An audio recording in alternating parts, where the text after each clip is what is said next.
So as we were undertaking the research that I am presenting today, reports of the discovery of the graves of Indigenous children at residential school sites came from across Canada. Discovery. This violence, rather than a horrific aberration, exemplifies the settler colonial targeting of Indigenous relations of care and welfare.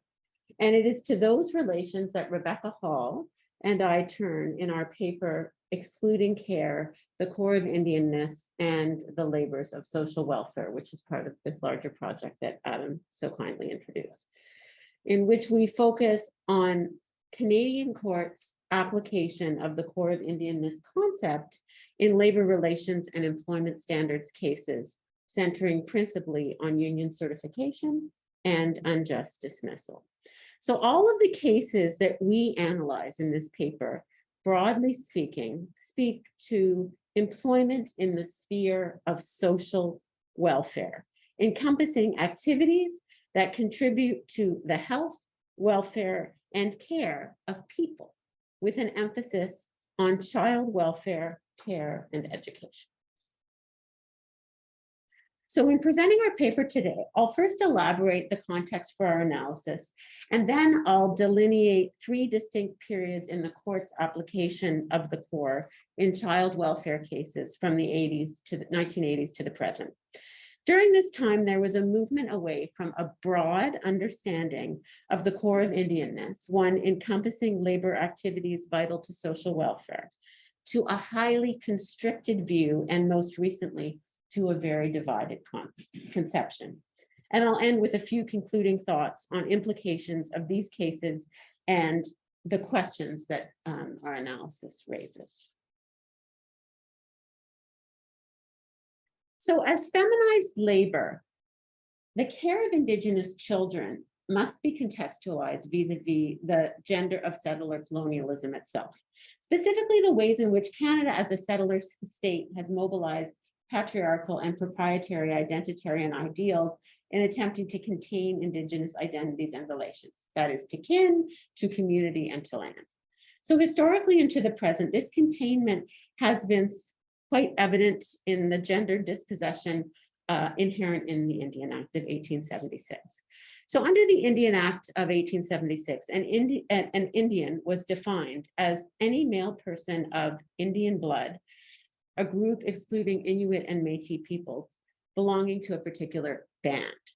The Indian Act also imposed patrilineality and inconsistent with the practices of many communities, and enacted an extreme assimilationist impulse.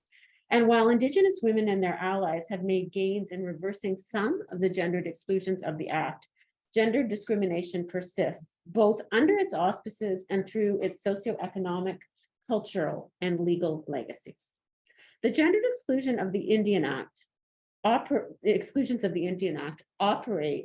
in concert with the gendered relations imposed by the Canadian state in establishing band governance, which you'll hear about next in the next paper. And together, these legislative regimes shape the terrain through which Indigenous peoples reproduce themselves. Accordingly, Indigenous feminist scholars have called for a critical examination of power relations that structure what counts as traditional forms of Indigenous care and family relations. In so doing, Indigenous feminist scholars historicize and politicize care and reproductive social welfare, that is, labors, which is our focus here. So in our paper, we then draw from Indigenous feminist theory and feminist political economy to examine the ways in which the settler state approaches the regulation of Indigenous social welfare through a logic of containment. We also recognize that Indigenous children and welfare, child care and welfare is simultaneously shaped through everyday struggles that have made Indigenous care and reproduction itself a key site of resistance and resurgence.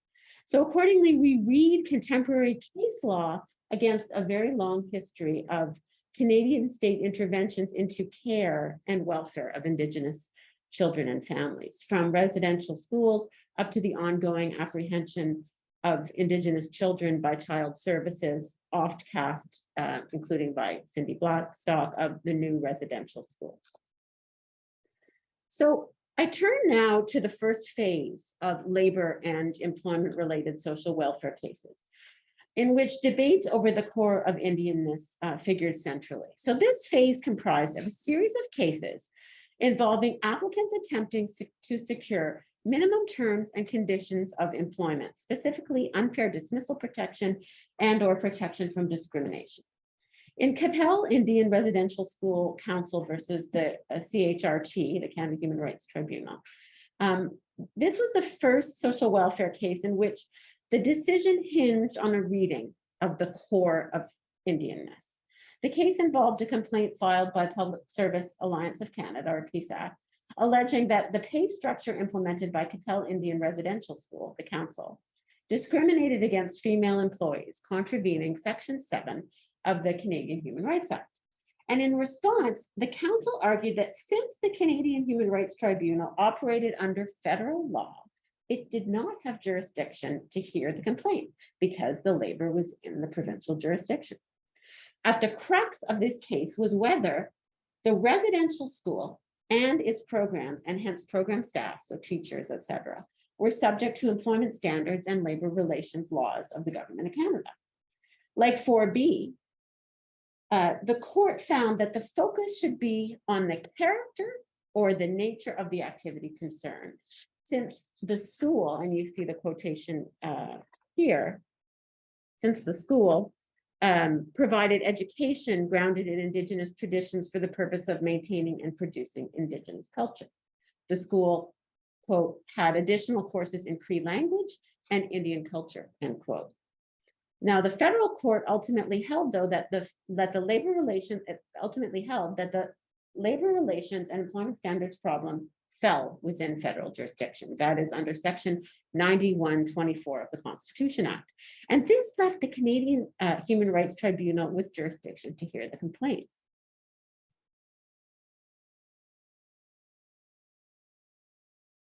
The subsequent cases of Atelier, involving a child welfare agency on reserve, and Saking Alcohol, involving an alcohol rehabilitation program for Indigenous people, and Shubenacadie, a case that Rebecca and Belden and I have written about, centering on racial discrimination related to access to band-provided social assistance payments, came to similar decisions. These early cases shared a broad conception of the core of Indianness, one that includes, and in certain noteworthy ways, very much centers Indigenous social reproduction.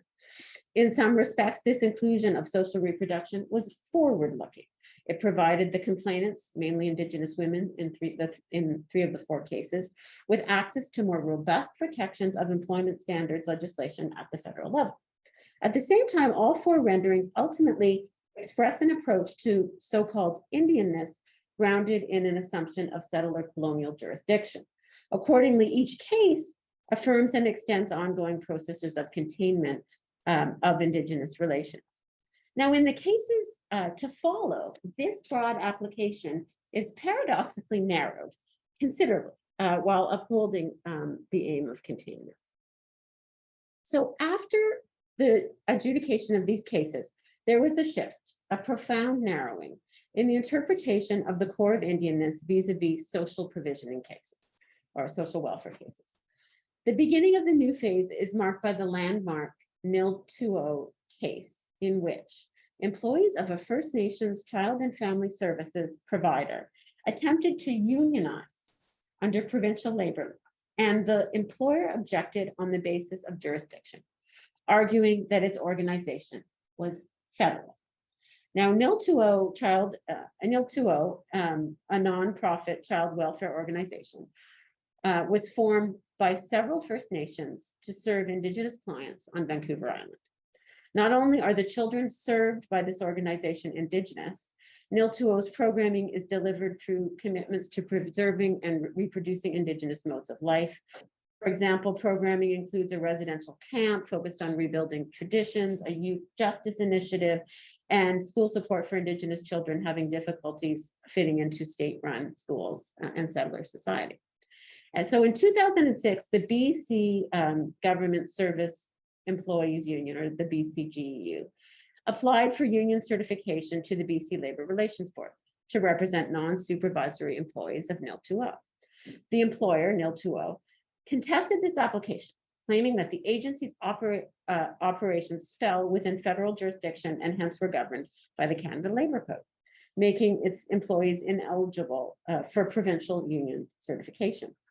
NIL 2.0 contended that its activities were within federal jurisdiction, and since they are part of the core of Indianness following the Supreme Court of Canada's renderings in the first phase, and most presciently, it claimed that the organization's activities were associated with the very survival of Indigenous communities.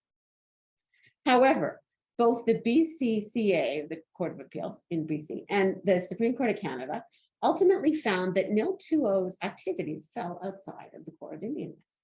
They found that as child and family welfare services provided to First Nations are no different than any other services provided in Canada, and thus they are therefore in provincial jurisdiction regardless of their Indigenous character. This decision, upholding a deeply gendered narrowing of the core, was affirmed in subsequent cases involving child welfare and healthcare and education, which we chronicle in the paper, one of which is noted on this slide. However, a set of contemporary cases related, this is the third approach, related to childcare and education mark a complex divergence that has occurred in recent years in renderings finding federal jurisdiction over labor relations in Indigenous social welfare organizations. While emerging cases appear to reflect a return to a broader application of the core, or moving forwards, moving backwards, their reasoning is quite different. The most recent cases find federal jurisdiction not because of the essence of the activities performed by the social welfare institutions in question, that is, labors that are vital to the social welfare and the social reproduction of Indigenous peoples as being part of the core, but rather because the organizations in question are viewed as institutions of Indian governance and therefore are subject to federal law. For example, in McKay, which is the third one listed here, the Canadian Industrial Relations Board considered wrongful dismissal complaints from 2 teachers at Peapot School, located in Peapot Cree Nation, north of Regina.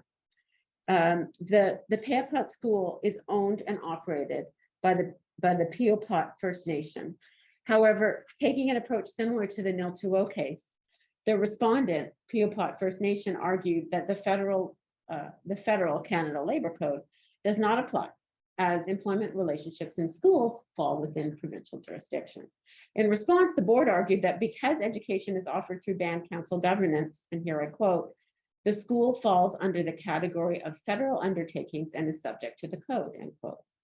In some ways, this approach reopens the door for social welfare institutions to be included in the core, albeit in new, narrower terms. Yet neither the inclusion of such institutions nor their exclusion is premised on this the same gendered assessments of socially reproductive labor apparent in either the pre-NIL 2.0 or the NIL 2.0 phases of the cases. That is, a narrow definition of the core of Indianness, excluding feminized paid labors of child and social welfare, persists and has arguably deepened given the context of ongoing disciplining at the site of Indigenous social reproduction that I spoke of at the outset. So, meanwhile, the implications of the openings that are made possible through inclusion via band governance must be read through the contradictory politics, we argue, of settler containment. That is, through the structures that have been imposed by the Indian Act and continue, and their relationship to the establishment of band councils, which you're going to hear about next. It is these same structures that high courts in Canada have used to determine federal jurisdiction over social welfare institutions today. So by granting Indianness only via band councils, we ask, what other gendered labors might be excluded from a more fulsome, if contingent, set of protections at the level of the federal jurisdiction.